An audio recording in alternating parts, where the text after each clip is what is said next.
So today it's a unanimous vote, Mr. Weber, that your parole has been denied. Good luck to you. Oh, she doesn't come out of her bedroom except to go to school. Is there for me, and brother and sister, always there for each other, 24/7. All right, buckle up, because what you're about to hear is not just another parole hearing. It's a collision of raw emotion, legal strategy, and the gut-wrenching reality of what happens when justice is put to the test. We have a convicted offender, 24 years old at the time of the crime, whose victim was only 12. We have parents fighting back tears to keep him behind bars, and on the other side, family members defending him. Some even laughing in the background. As you listen, pay attention to how the parole board weighs rehabilitation claims against the sheer gravity of the crime. Ask yourself, is 2 years behind bars enough for something like this? Or should public safety outweigh any promise of personal reform? By the end, you might find your opinion sharper and a lot more personal. When he was my daughter, he was twice her age, 24, and she was 12. Make no mistake, he's a predator. He used his employment to find targets, a bowling alley, where children were abundant. He secretly lived on a military installation where he had many children living around him, to include my children. I agree with Mr. Weber in one way. He's got time. You are classified as a first felony offender. You're currently serving a 6-year sentence. You were sentenced in Webster Parish, November 27, 2023, for molestation of a juvenile. Your parole eligibility date is June 10th, 2025. You don't earn good time, and your full term date is July 20th, 2028. Is all that information correct? Yes, ma'am. Right, so your case has been assigned to me, so I'm going to take the lead and just ask you first to tell us, how did you find yourself in jail? What did you do? Why do you think we should grant your parole today? And I messed up. I know I did, but I've been working on myself mentally and everything, and taking the little classes we had on the tablet when I was in the normal dorm.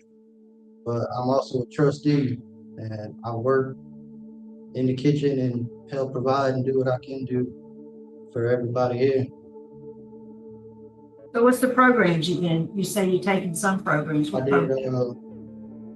I was doing the anger management. I was started on parenting, and I took in one and passed it for mental health. Did you complete? What was the last one you mentioned? Mental health. It was called I think Art for Anxiety and Mental Health. Did you finish that one? Yes, ma'am. All? Ma'am? Finished all of those? I finished the last one. I didn't have time to finish the other ones. So you finished the mental health one? Yes, ma'am. All right, well, before we continue with our interview, I'd like to hear from the folks that want to speak on your behalf. So first, could we hear from Ms. Brandy Hall, please?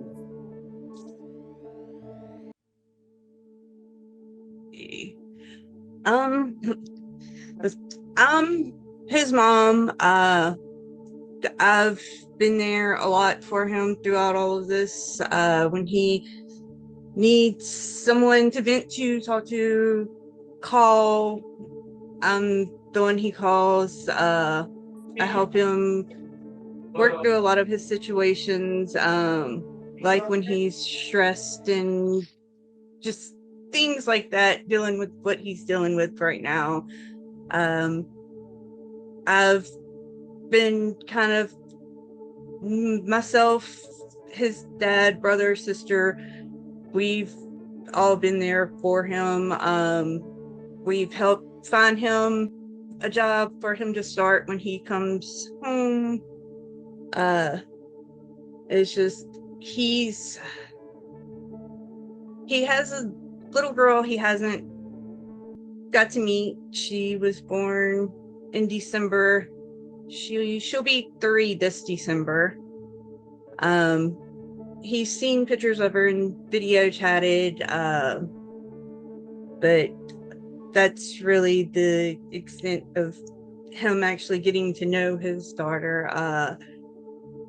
Like, me and him have always been really, really close. Like, any problems, issues, I'm the first person he's always came to ask, like,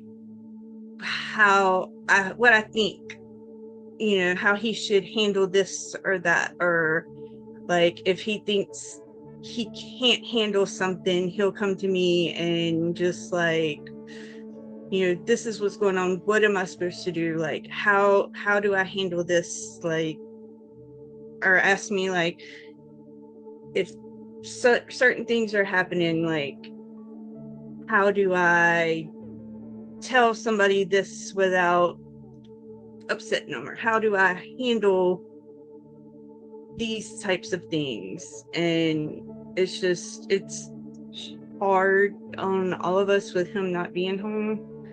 Like, he was always like there, like I'm his person and he was mine and my daughter's person.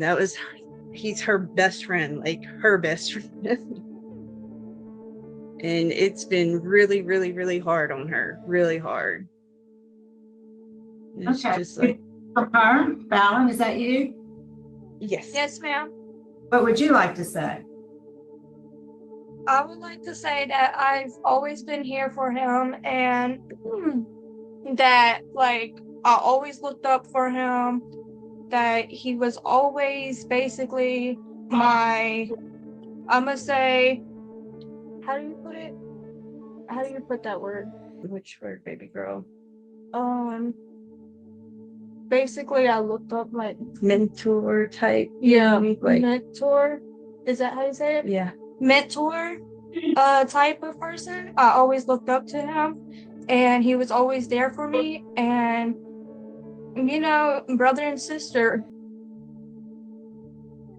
always there for each other. What you're hearing here is a textbook example of what legal experts call mitigation framing. The defense witnesses, mostly family, aren't speaking about the crime. They're speaking about the man they know, his role as a brother, a friend, even a so-called mentor. It's important to note, in parole hearings, this is a common tactic to humanize the offender and shift focus away from the facts of the offense. But the parole board can't, and legally shouldn't, ignore the conviction and the documented harm. This is where viewers need to watch closely. Will the emotional pull of family loyalty compete with, or even outweigh, the hard evidence and victim impact statements? And ask yourself, if this were your community, would these arguments sway you toward early release? 24/7. Well, thanks for speaking with us today. We appreciate hearing from you this morning. And I think we have Mr. Troy Sr. Could we hear from you, sir?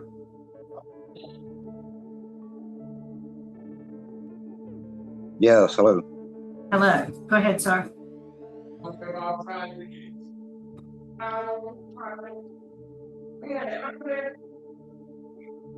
Mr. Troy, what would you like us to know?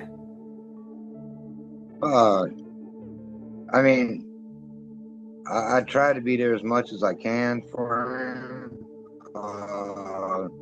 I mean, he's my son. I love him.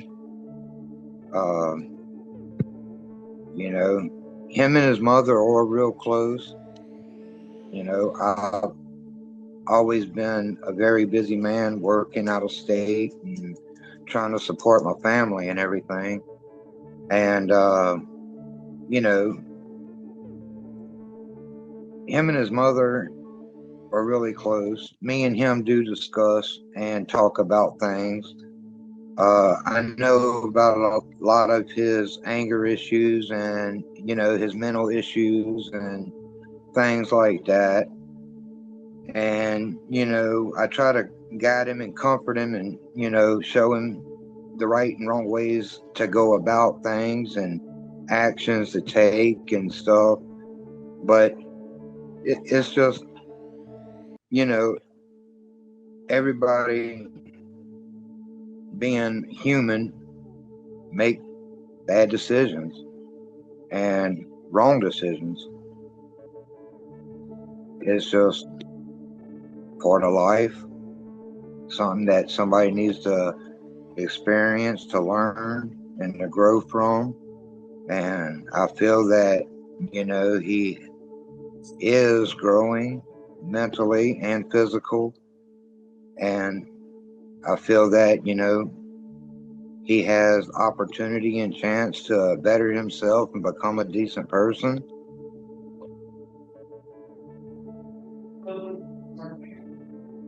Yes, sir. Thank you. We appreciate hearing from you. Thank you so much. Now we'll hear from the victim's family. Mr. Miller, we'd like to hear what you have to say. Yes, ma'am. This is David Miller with my wife, Candace. Thank you, members of the board, for allowing me to speak in opposition to Weber's release. I will not take much of your time. I've been under the impression that Mr. Weber would not be eligible for release until my girls were out of high school, as this is what the DA and I spoke of, and that would be around June 28, I believe, what was quoted by him. Weber did not just make an oopsie, make a mistake, if you will. He's attracted to children. When he violated my daughter, he was twice her age, 24, and she was 12. Make no mistake, he's a predator. He uses employment to find targets, a bowling alley, where children were abundant. He secretly lived on a military installation where he had many children living around him, to include my children. I agree with Mr. Weber in one way. He's got time to improve and get better, but he's not reached that time yet. He needs to sit still where he's at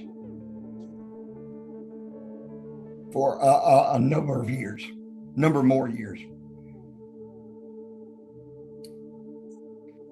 And I don't know that he can get better, but letting him out now doesn't help he or me and my children's situation. I had a daughter that was full of life. Now she doesn't come out of her bedroom except to go to school. To date, we seek many hours of treatment for this. This is the part that no amount of prison classes or work assignments can erase.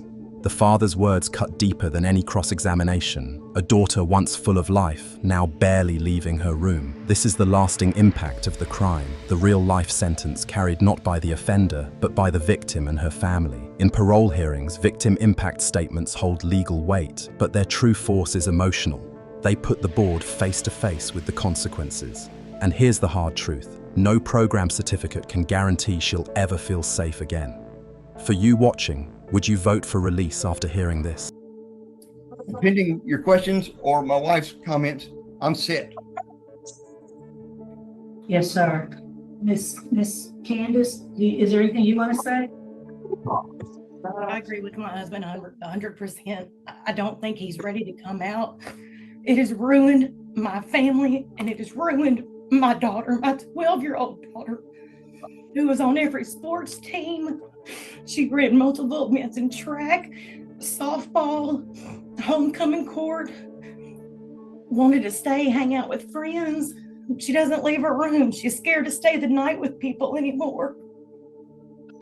It has ruined her. And I plead with y'all to let him stay in there. Thank you both for sharing those feelings with us. So, Troy, how long? Your sentence was 10 years, is that right? And all but 6 were suspended. So, how long have you been in jail? I've been in jail for 3 years. I was 22 when I got incarcerated. I'm 25 now. You've been there the whole time? No, ma'am, I got shipped here last year and became trustee and started working. So,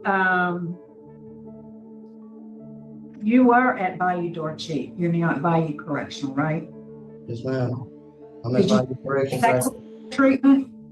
Ma'am, Do you do any sex offender treatment? they put me in the classes when I was in Dorcheat, but they shipped me over here. Did you do any awareness classes? I wasn't able to do any of them because they shipped me over here. And they don't have it there? we're limited to classes over here. And the dorm I'm in the work release and trustee dorm. I can't get on the classes part of the tablet no more. So I just work from 6 in the morning to 9 at night. In the kitchen, you said? Yes, ma'am. All right. I don't have any other questions. I think that both your family and the Miller family gave you some good information, and the record is quite extensive on the crime itself. I won't go into those details. So I'll ask my colleagues, any questions? I don't have any I don't questions. see any questions, Mr. Weber, so we're prepared to vote. I'll be voting first, and I agree with the Millers. You haven't had appropriate treatment, in my opinion, to give you the tools not to reoffend in this way. My vote today is going to be to deny you parole today. Mr. Barrow. I also am going to vote to deny parole based on the victim opposition, the age of the victim, and a strong law enforcement opposition. Mrs. Staples. I concur with both Mr. Barra and Ms. So today it's a unanimous vote, Mr. Weber, that your parole has been denied. Good luck to you, sir. I want to thank the folks at Bayou for helping us out today. We're going to sign off at 10:02. And there you have it, a unanimous denial. The board cited lack of appropriate treatment, the severity of the crime, and strong victim opposition. Legally, this aligns with one of the parole board's key mandates, ensuring the offender has completed rehabilitation programs that reduce reoffense risk. In this case, the absence of sex offender treatment was a critical factor. The emotional weight carried by the victim's family likely reinforced the decision. But the bigger takeaway? Parole is not automatic. It's conditional, and the conditions were not met here. If you found this case as shocking as we did, smash that like button, share your thoughts in the comments, and don't forget to subscribe for more jaw-dropping courtroom breakdowns. The debate over parole and rehabilitation isn't going away, and neither are we.